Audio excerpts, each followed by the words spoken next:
എന്താ എല്ലാരും ചുരുണ്ടുകൂടി കിടക്കുന്നത്? ആർക്കും ജോലിക്കൊന്നും പോണ്ടേ? ഞാനും വിട്ടേ. എന്ത് പറ്റി? ഒത്തിരി ചെളി പറ്റി. എന്തിനാ കുഴിയണെന്ന്? അപ്പം തന്നാ പോരെ? അറിയാതെ ചോദിച്ചു പോയതാ, ക്ഷമിച്ചുകളാ. ചേടാ,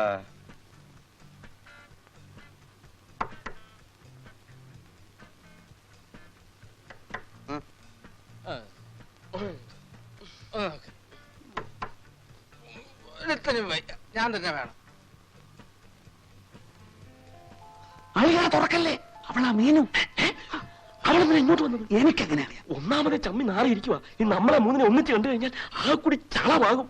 അതോട് കളിക്കും.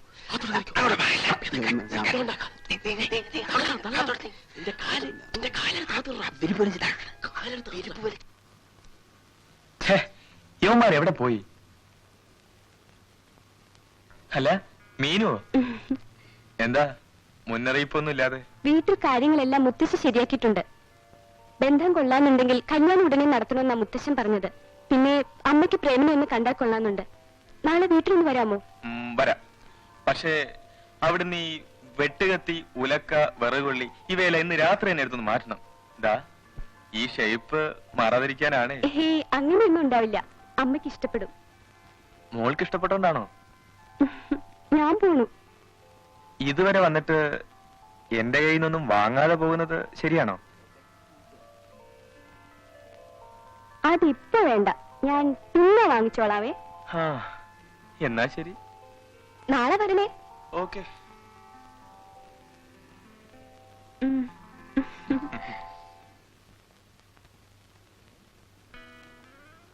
ഏതാടാ ചരക്ക്? എന്റെ ഭാവി വധു. അല്ല, നിങ്ങൾ എന്തിനാ ഒളിച്ചിരിക്കുന്നത്? വല്ല വീക്കും കിട്ടിയിട്ടുണ്ടോ? ഞങ്ങളെ പെണ്ണിന് അങ്ങോട്ട് കൊടുത്തിട്ടുണ്ട്. എന്തോ? നീ എന്തോന്നാ പറഞ്ഞത്? നീ ഈ പെണ്ണിനെ കല്യാണം കഴിക്കാൻ പോകുന്നു? നിനക്ക് ഈ നാട്ടിൽ വേറെ ഒരു പെണ്ണിനെ കിട്ടിയില്ലേ? ഇതിനെന്താ കുഴപ്പം? കുഴപ്പമൊന്നുമില്ല. ഞങ്ങൾ 3 പേർ ഉൾപ്പെടെ ഈ നാട്ടിലുള്ള മുഴുവൻ ആൾക്കാരും അവളെ കൈകാര്യം ചെയ്തിട്ടുണ്ട്. അതും വീട്ടിൽ വെച്ച്.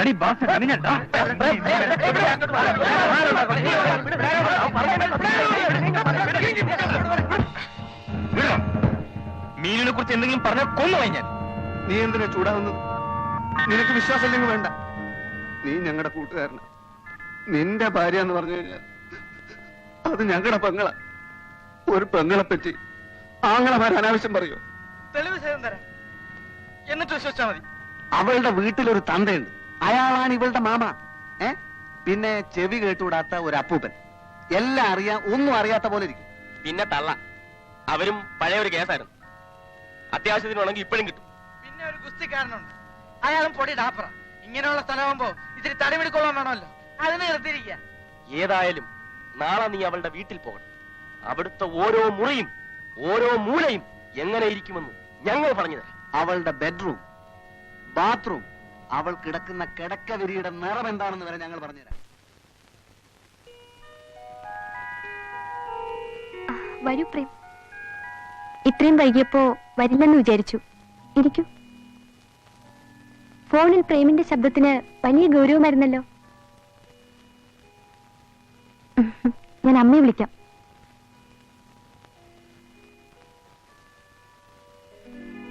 ഹാളിൽ കടന്നാൽ ഉടനെ കാണുന്നത് 2 നിലവിളക്കുകൾക്കിടയിൽ ഒരു പിച്ചള തട്ടിൽ വെച്ചിരിക്കുന്ന ദേവി വിഗ്രഹമാണ്. ഹാളിൽ നിന്ന് തന്നെ മുകളിലേക്ക് കയറി പോകാവുന്ന ഒരു കോണിപ്പടിയുണ്ട്. ചുവന്ന സെറ്റിംഗ്, ഓവൽ ഷേപ്ഡ് മിറർ,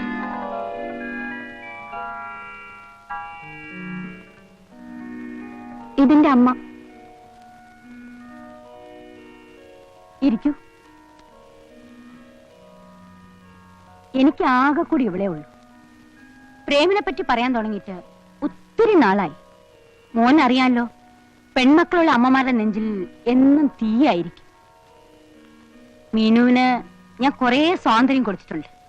അവൾക്ക് നല്ലതും ചീത്തയും തിരിച്ചറിയാനുള്ള കഴിവുണ്ടെന്ന് മനസ്സിലാക്കിയതിന് ശേഷം പ്രേമിന്റെ മുഖത്ത് നോക്കുമ്പോ അറിയാം എന്റെ മോക്ക് തെറ്റ് പറ്റിയിട്ടില്ലെന്ന്. ആട്ടെ, അച്ഛൻ എവിടെ പ്രാക്ടീസ് ചെയ്യുന്നു? അച്ഛൻ എവിടെ പ്രാക്ടീസ് ചെയ്യുന്നു?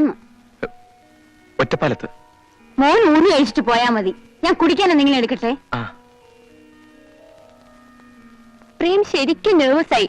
ആ സ്മാർട്ട്നെസ് ഒക്കെ എവിടെ പോയി? എന്ത് പറ്റിപ്പോ? എനിക്ക് തല ചുറ്റുന്നത് പോലെ. മീനുവിന്റെ റൂം എവിടെ? മുകളില, വരൂ. അമ്മ തുറന്നടിച്ച് സംസാരിക്കുന്ന കൂട്ടത്തിലാ. ഫസ്റ്റ് ഇംപ്രഷൻ മോശമായിട്ടില്ലെന്നാ തോന്നുന്നത്.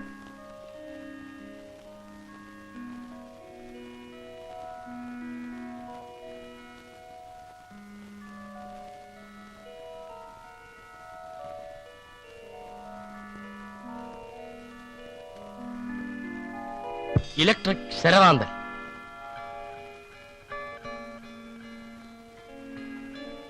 Fancy light.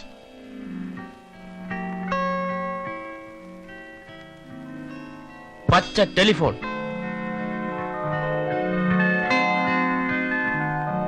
മാനിന്റെ ചിത്രമുള്ള ബെഡ്ഷീറ്റ്. ചുവരിൽ മോഡേൺ ആർട്ട്.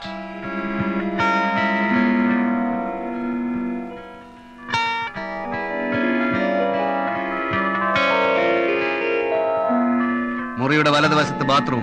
കിടന്നോളൂ. ടൈഗർ ബാം ഉണ്ടോ നോക്കട്ടെ. പ്രേം, എന്ത് പറ്റി പ്രേം? നിൽക്കൂ പ്രേം. തുടരുത്.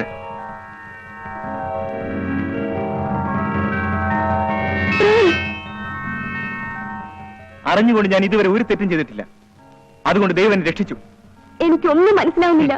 കുട്ടിക്ക് നന്നായിട്ട് അഭിനയിക്കാൻ അറിയാം. Keep it up. But I hate you. ആരാന്റെ കുഞ്ഞിന് തന്തയാവാൻ എന്നെ കിട്ടില്ല. പ്രേം, മീനു.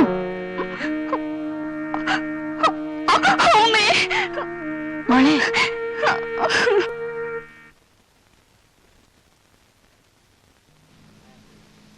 I am Govind.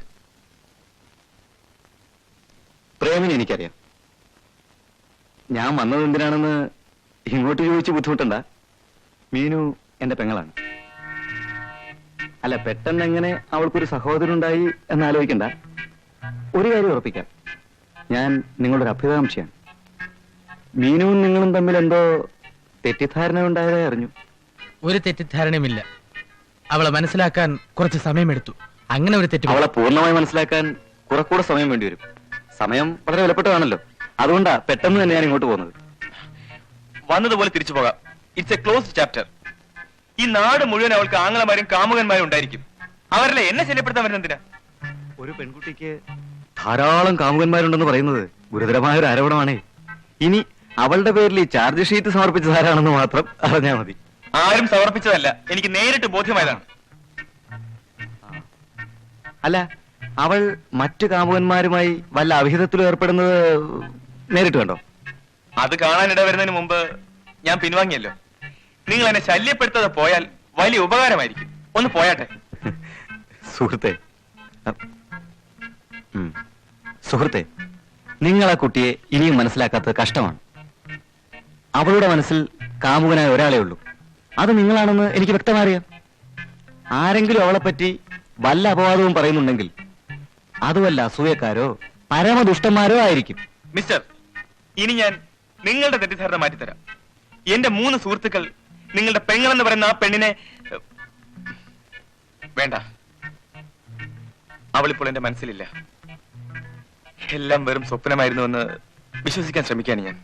അപ്പോ കള്ളൻ കപ്പലിൽ തന്നെ ഉണ്ട്. ആട്ടെ, നിങ്ങളുടെ സുഹൃത്തുക്കൾ എന്ന് പറയുന്ന ആ മാന്യന്മാരെ ഒന്ന് എനിക്ക് കാണിച്ചു തരാമോ? നിങ്ങൾക്ക് വേറെ ജോലിയൊന്നുമില്ലേ? ഒരു തെളിവെടുപ്പ് നടത്തി സത്യം കാണിച്ചു തരുമൊന്നും വേണ്ട. എന്റെ സുഹൃത്തുക്കൾ എനിക്ക് നല്ല വിശ്വാസമാണ്. നിങ്ങളെ ബോധ്യപ്പെടുത്താനാണെന്ന് വിചാരിക്കണ്ട. എന്റെ പെങ്ങളുടെ കൂടെ കിടന്നവരെ നേരിൽ ഒന്ന് കാണാനുള്ള മോഹം കൊണ്ടാ. അവരുടെ ഇല്ല. എപ്പോ വരും? തോന്നുമ്പം വരും. ദേഷ്യപ്പെടരുത്. ഒരു ഉപകാരം മാത്രം ചെയ്താൽ മതി. എന്നിട്ട് ആ നിമിഷം ഞാൻ പോയിക്കോളാം. അവരുടെ ഫോട്ടോസ് മറ്റോ ഉണ്ടോ? അല്ല, വെറുതെ ഒന്ന് കണ്ടിരിക്കാമല്ലോ. പ്ലീസ്.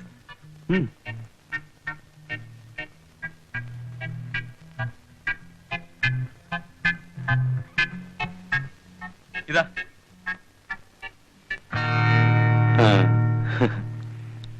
ഓഹോ, ഇവരാണോ?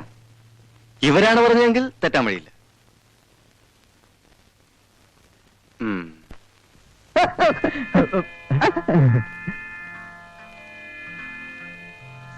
വാടാ.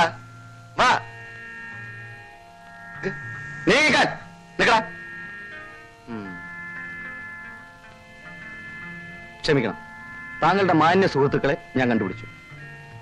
കുറച്ച് ഒന്ന് ബുദ്ധിമുട്ടേണ്ടി വന്നു. സാരമില്ല, ഒരു നല്ല കാര്യത്തിന് വേണ്ടിയല്ലേ. ഇനി അവർ സത്യം പറഞ്ഞോളൂ. പറഞ്ഞോളൂ, പറഞ്ഞോളൂ.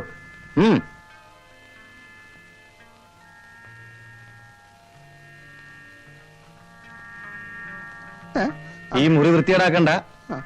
ഇപ്പൊ തന്നെ ആവശ്യത്തിനുള്ള ഞങ്ങൾക്ക് കിട്ടിയിട്ടുണ്ട്. അടുത്തതല്ലേ പരിപാടി, ഒരു 2 ദിവസത്തേക്ക് നീട്ടി കിട്ടിയാൽ കൊള്ളാമായിരുന്നു. നീ ഞങ്ങളെ തല്ലുന്ന കാര്യം ഒരു കാര്യം ചെയ്യാം, ഏതായാലും അവന്റെ കൈ കൊണ്ട് ഒരു തല്ല് നമുക്ക് ഉറപ്പാ. അത് എത്രയും വേഗം വാങ്ങിച്ചിട്ട് നമുക്ക് സമാനമായിട്ട് കിടക്കാം. അതാ ബുദ്ധി. മീനുവിനെ വളയ്ക്കാൻ വേണ്ടി ഞങ്ങൾ പഠിച്ച പണി 18 നോക്കിയതാ. പല വേഷത്തിലും ഞങ്ങൾ അവളുടെ വീട്ടിൽ കയറി ഇറങ്ങി. പറ്റിയില്ല. ആ വൈരാഗ്യം കൊണ്ട് ഞങ്ങൾ കുറെ കള്ളക്കഥകൾ പറഞ്ഞുണ്ടാക്കിയതാ. ഇനി തല്ലുന്നെങ്കിൽ തല്ല്, കൊല്ലുന്നെങ്കിൽ കൊല്ല്, വീടാ കല്ല്.